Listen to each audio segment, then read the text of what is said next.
Hər vaxtınız xeyir, kanalımıza xoş gəldiniz. Bugün kanalımızda göbələkdən çox ləzzətli, dadlı bir yemək hazırlayacağım.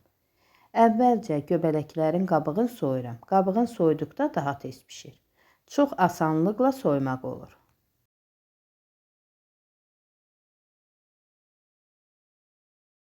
Soyduğum göbələkləri axar suda təmiz-təmiz yuyuram. Təmiz yuduqdan sonra bu qaydada doğrayıram. Bir neçə hissəyə bölürəm. Çox xırda doğramağa ehtiyac yoxdur.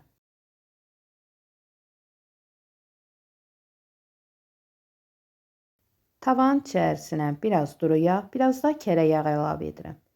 Yağın miqdarını artırıb azaltmaq olar. Ancaq kərə yağı ilə və yaxud da ancaq duru yağla bişirə bilərsiniz yeməyi. Yağ isindikdə göbələyi əlavə edirəm.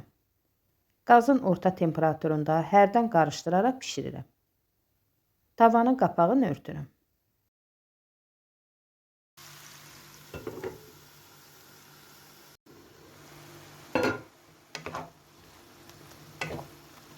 Göbələyin suyu çəkildikdə digər ərzaqları əlavə edəcəm.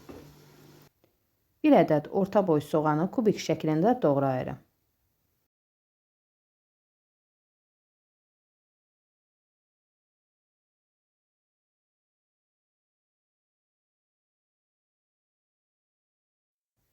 Soğanı doğrayıb bir kənara qoyuram.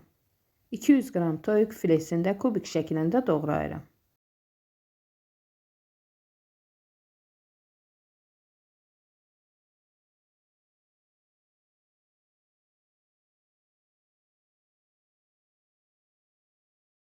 Bu qaydada doğradım.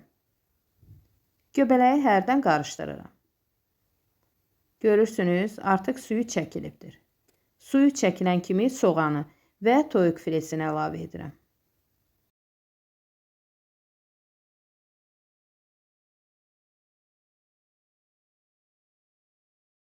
Üzərinə rəngli biberlər əlavə edirəm. Biraz duz, istiot. Azacıq da sarı kök əlavə edirəm. Duzun, istiotun miqdarını zövqə görə artırıb azaltmaq olar. Qarışdırdıqdan sonra qazın orta temperaturunda bişirirəm.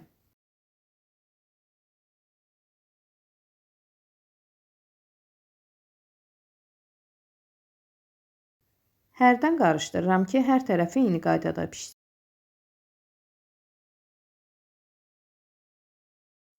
Üç ədəd kartofu bu qaydada kubik şəklində doğramışam. Kartofu ayrıca kənarda bişirəcəm. Tavanın içərisinə biraz kərə yağı, biraz da duru yağ əlavə etmişəm. Üzərinə duz əlavə etdikdən sonra kartuşkanı əlavə edib, biraz da üzərindən duz səpirəm. Hərdən qarışdırıram ki, hər tərəfi eyni qaydada qızarsın.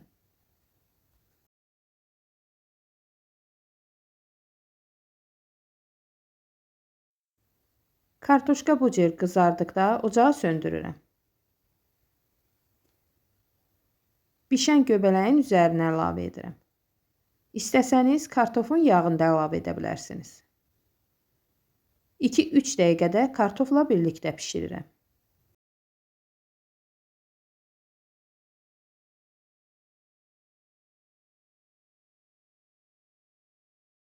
Gördüyünüz kimi yemək hazırdır. Görünüşü kimi dadı da mükəmməl alınıb. Hər kəsə hazırlayıb bu yeməyin dadına baxmağı tövsiyə edirəm. Həqiqətən də çox ləzzətli, dadlı bir yeməkdir. Qeyd edim ki, videolarımızı izləyərkən bəyənsəniz, kanalımıza abunə deyilsinizsə, abunə olsanız kanalımıza dəstək olmuş olarsınız. Videolar nə qədər çox bəyənilsə, bir o qədər YouTube'da digər insanların qarşısına çıxar. Əvvəlcədən hər kəsə öz təşəkkürümü bildirirəm. Hazırlayacaq olanlara nuş olsun.